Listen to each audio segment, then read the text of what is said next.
Even though I still say that Shanice and Nicole are co-workers. It's not like they're BFFs. It's not like they're friends. Maybe they get along well at work. Maybe they are kind of work friends, but it's still much different. And in fact, it's very different than Nicole Carlton, who was Dad's best friend.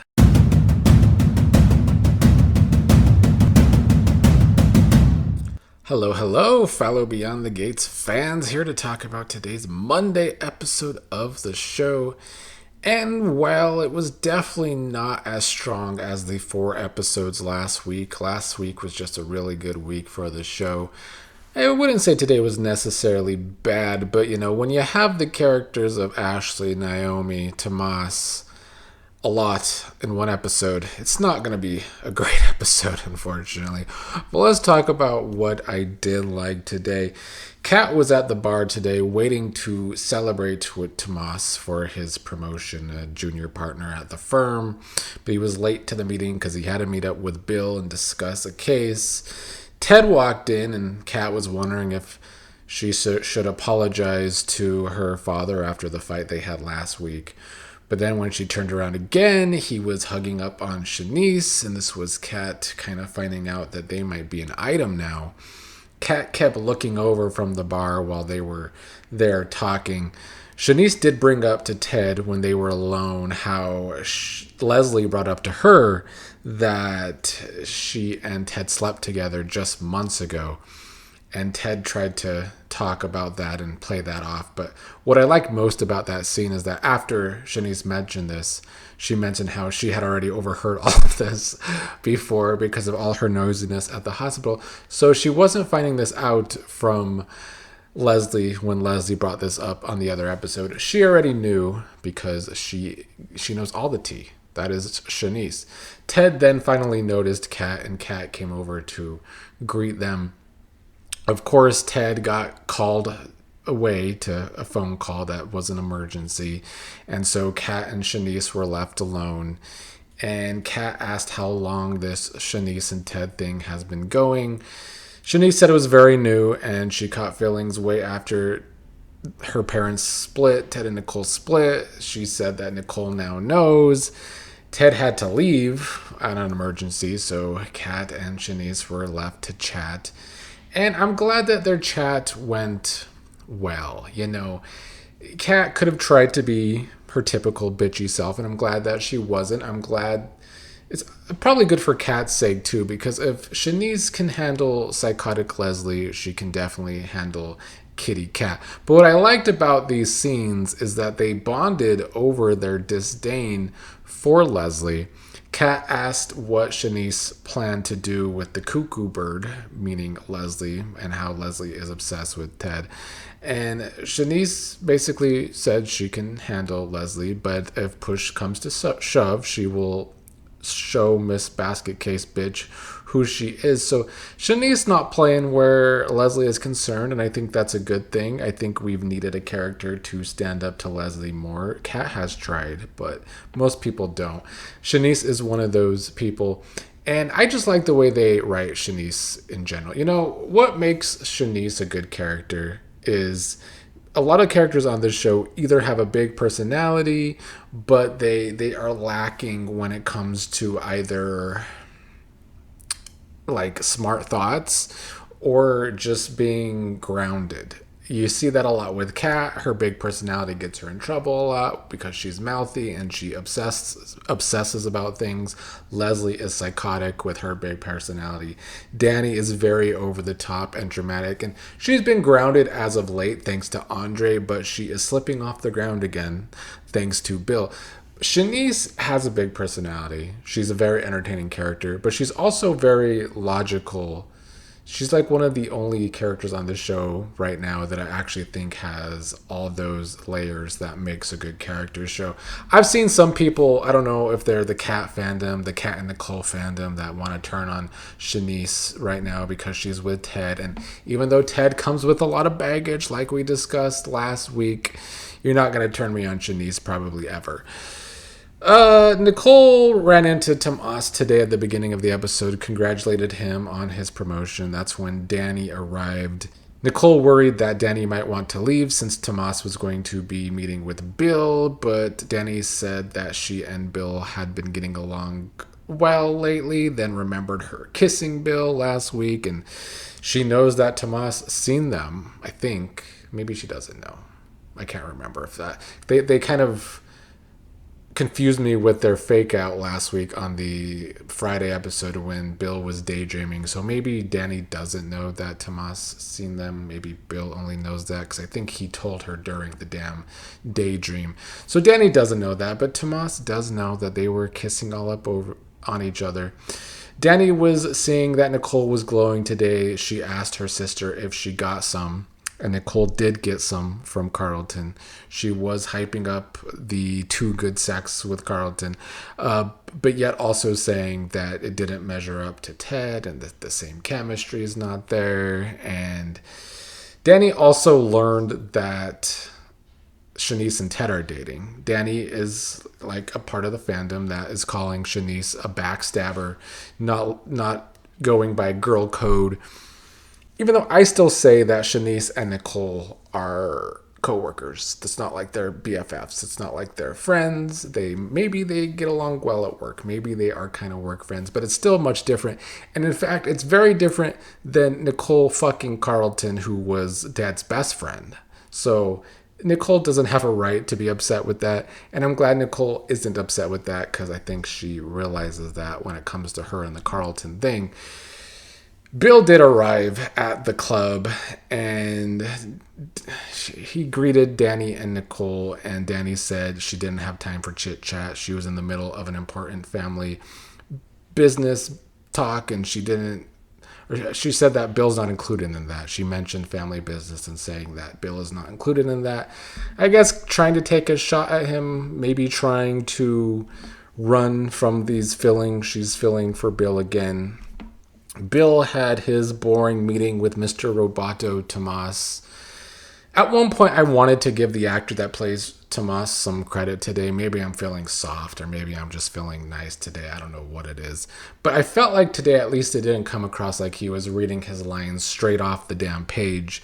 But the delivery was still that boring, monotone voice that he has, and I couldn't get into those Tomas and Bill scenes today just because of that.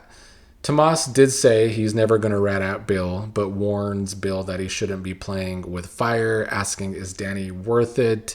Bill got upset by that, saying this promotion for Tomas doesn't give him permission to butt in on his social life. And then Bill went into some diatribe about the moment he set his eyes on Dani, he was hooked.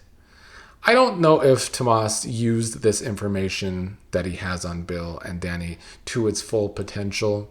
You know, they've built Tomas up as this schemer that will do anything. Well, not really even a schemer, just a hard worker, but somebody that definitely wants to get ahead at the law office. And they finally present the character with a juicy thing. And it's still boring because they don't use the Tomas character to take full potential out of this information that he now has with Bill. So I still feel like Tomas being the one that saw Dani and Bill kissing is kind of wasted potential when it comes to actual drama. Anyway, Tomas and Kat later met up to celebrate Tomas's being junior partner. Then Nicole walked in dressed to the nines, and Tomas was gagged looking at Nicole, and I don't think Kat enjoyed Tomas looking at her mom that way. But I have a very hard time caring about this Tomas and Kat relationship. They've written it terribly, but they want to present it to us as this good relationship now. It's a joke. Bill and Dani ran back into each other, and Dani was dressed in a dress that I guess Bill liked when they were together. So Bill thought Dani went home to dress in that dress specifically for him. I don't know if we're going to get an Andre involved in those scenes between them tomorrow, or if Dani really did do this to get a rise out of Bill. I don't know. Dani is definitely playing a dangerous game with this toxic attraction to Bill again, and Bill is certainly enjoying the fact that he might be able to win Dani back from Andre now that she's married. Either way, I don't think either of these two characters' motivations for this attraction they have for each other is good for either one of them. But at the end of the day, it is a toxic attraction. Their entire past is very toxic, and I don't think it's going to change. And the only person that's going to get hurt in all of this is, unfortunately, Andre. We had a follow-up on Anita passing out. That was our Friday cliffhanger. Vernon panicked at the beginning of the episode that she wasn't breathing. Sharon, of course, was there too, and Anita came too.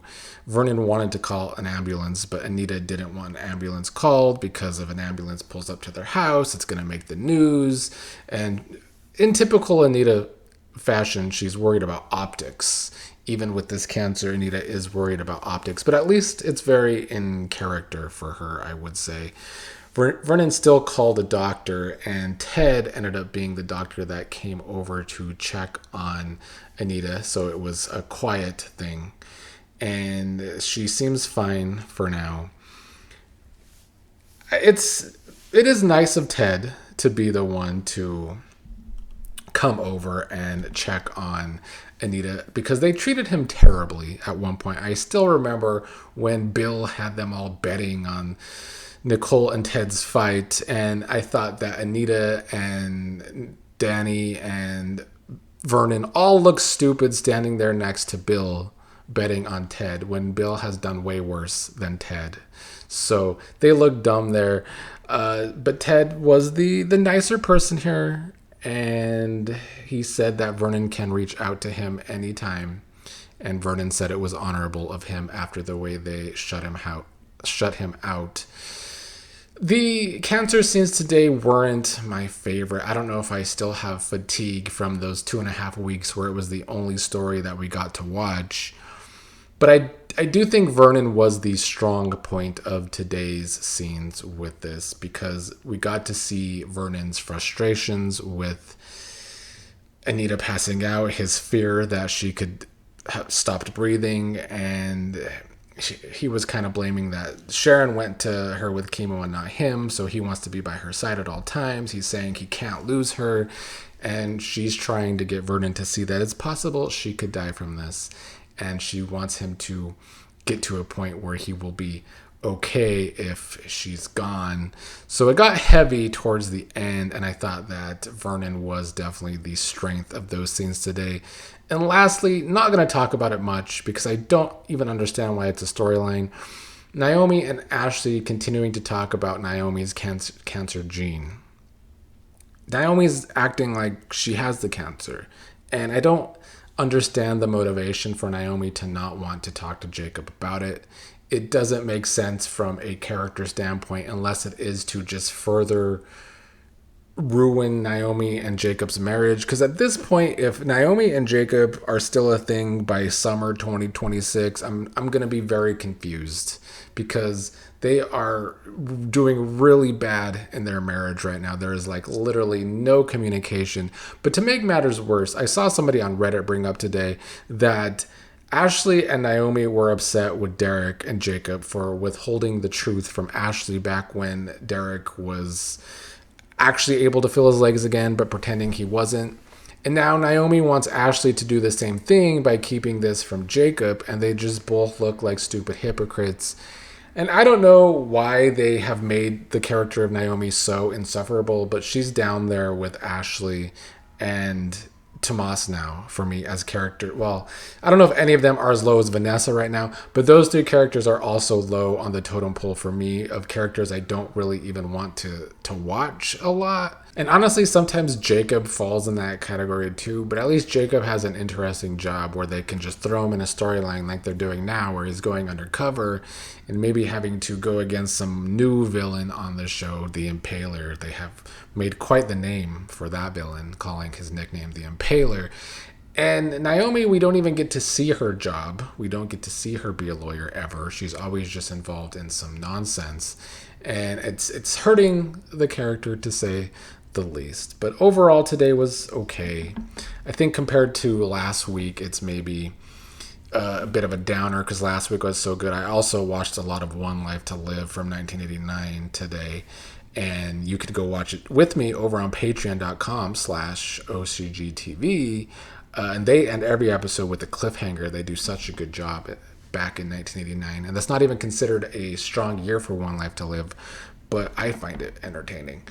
So I'm hoping the rest of the week can be a little more like last week, but I guess we did have to get some of this Tomas and Naomi stuff out of the way, even though I think the Naomi storyline is totally unnecessary and I don't even understand the reason for it.